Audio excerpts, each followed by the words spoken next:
Have you ever wondered how humans, across varied cultures and timelines, manage to develop sophisticated languages and express complex ideas?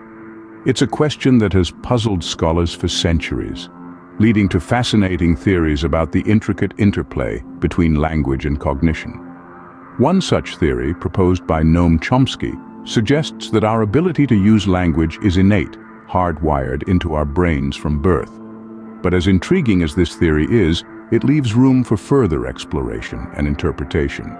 What if the structures of language are not pre-programmed, but rather are a natural outcome of how information organizes itself? What if our cognitive abilities are not just recipients of these structures, but active participants in recognizing and employing them? These are the questions that a new perspective brings to the table.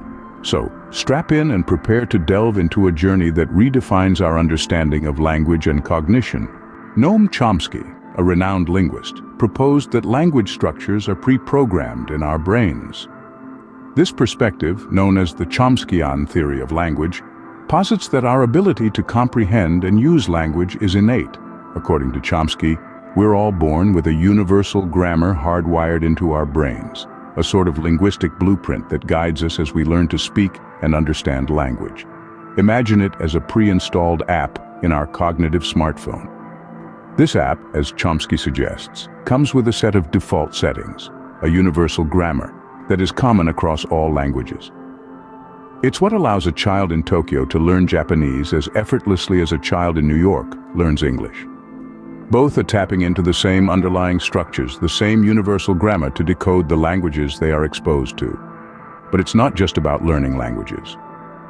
Chomsky's theory also asserts that this universal grammar shapes the way we construct sentences, influencing the syntax and rules we naturally adhere to. This innate language ability, Chomsky argues, is what sets us humans apart from other species. It's what allows us to communicate complex ideas, to express abstract thoughts, to discuss the past and the future, and to create an infinite number of sentences from a finite set of words. However, as compelling as Chomsky's theory might be, it has its critics.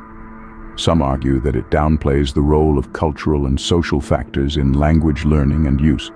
Others question the existence of a universal grammar, pointing to the vast diversity of languages and their structures. And then, there's a new perspective that challenges this notion, suggesting an alternative that aligns with our understanding of cognition. This perspective proposes that language structures are not so much pre-programmed in our brains, but rather, they are a natural consequence of the way information inherently organizes itself. And it's our cognitive abilities that help us recognize and employ these patterns in language. This view positions language not as a static inborn feature, but as a fluid, evolving system shaped by the interplay between universal information patterns and human cognitive skills. This fresh perspective posits that language structures are a natural consequence of the way information inherently organizes itself. This is a departure from the traditional viewpoint that language is pre-programmed in the human brain.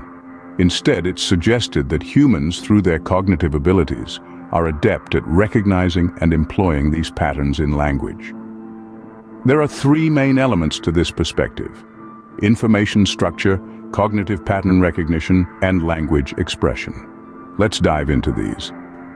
Firstly, information structure. This refers to the fundamental universal patterns that underlie all forms of information.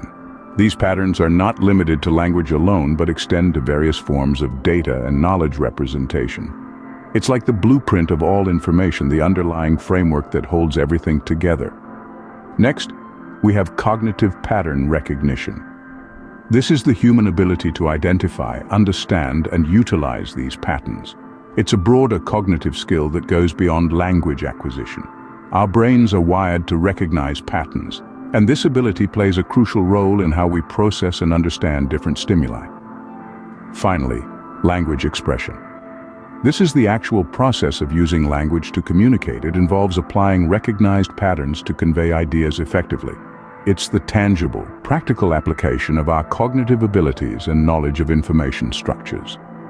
These three elements don't exist in isolation. They interact in dynamic ways. The fundamental structure of information influences our cognitive pattern recognition, which then guides how we express language. The use of these patterns in language, in turn, reinforces the fundamental structure of information. Moreover, the fundamental structure of information can directly influence language expression, potentially bypassing some aspects of cognitive pattern recognition. Engaging in language expression can also enhance cognitive pattern recognition skills. Without these fundamental information structures, language expression would lack coherence and universality. This theory suggests a more dynamic interaction between information structures, cognitive abilities, and language development. It presents language not as a static inborn feature, but as a fluid, evolving system, shaped by the interplay between universal information patterns and human cognitive skills.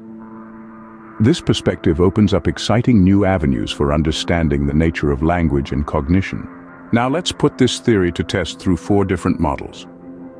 Our first model is the reinforcement model. It suggests that the fundamental structure of information guides our pattern recognition, which then influences our language expression. For instance, think of a child who is learning to speak. The child is exposed to language patterns in the form of sentences and phrases. As they continue to hear these patterns, it shapes their understanding and use of language. Simultaneously, the use of these patterns in their language further reinforces the fundamental structure of information. Next, we have the causal model. Here, the structure of information essentially causes humans to develop pattern recognition abilities tailored to these structures. This, in turn, leads to the effective use of language. If we were to remove this fundamental information structure, language expression would be less systematic and coherent. Imagine trying to assemble a puzzle without having the image on the box as a guide. It would be considerably more challenging, right? The same principle applies here.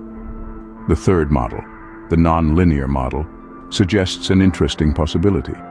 It proposes that the inherent structure of information might directly influence language expression, even bypassing some aspects of cognitive pattern recognition. To visualize this, consider how poetry often breaks traditional language rules to create impactful expressions. Even though the language patterns might seem unconventional, the underlying information structure can still resonate with us, influencing our language comprehension and expression. Lastly, we have the harmonic model. This model presents a more holistic view, showing how the interplay of information structure, cognitive pattern recognition, and language expression can lead to a deeper understanding of information. It's like a symphony orchestra where each musician plays a different instrument, but together they create a harmonious sound. The interaction of these elements can reveal deeper insights into the fundamental structure of information. Each of these models provides a lens through which we can examine the dynamic interaction between the structure of information, cognitive abilities, and language development. Whether it's through the systematic reinforcement of patterns, the causal influence of information structures, the nonlinear impact on language expression, or the harmonic interplay of all elements, these models help us understand the fluid and evolving nature of language. In essence, these models suggest that language isn't a static, inborn feature, but a fluid, evolving system shaped by the interplay between universal information patterns and human cognitive skills. It's like a river that's constantly reshaping its course, influenced by the terrain it flows through. Similarly, language evolution and individual language development are both reflective and contributive to our broader understanding of information structure.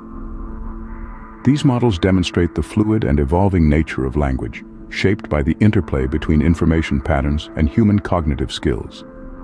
The implications of this theory are far-reaching. By repositioning language not as an innate feature, but as a dynamic system shaped by the interplay between universal information patterns and cognitive skills, we can better understand the evolution of language. This perspective sees language development as a fluid process, constantly evolving in response to the patterns we perceive and utilize in our environment. Consider the evolution of language. The rise of new words, the shift in syntax, the changes in pronunciation. These are not random occurrences. They are a reflection of our ability to adapt to the fundamental structures of information.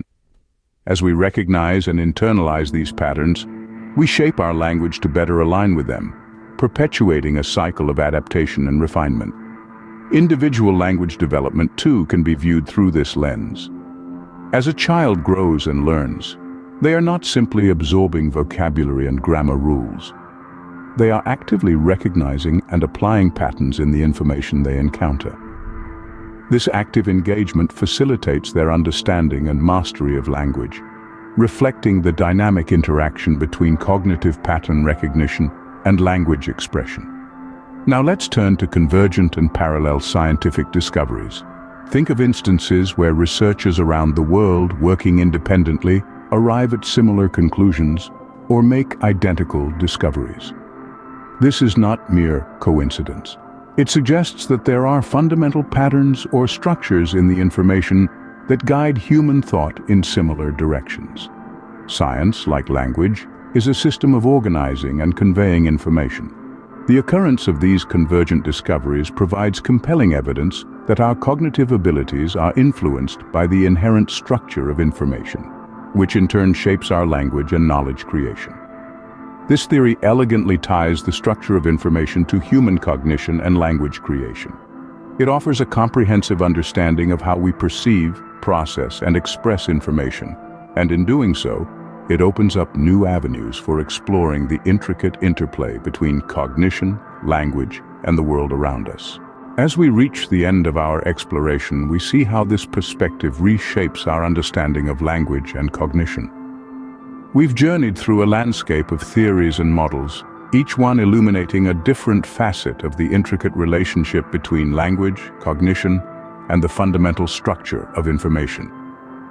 Our path began with Noam Chomsky's iconic theory, which proposed that language structures are pre-programmed in the human brain. But as we ventured further, a new perspective began to emerge.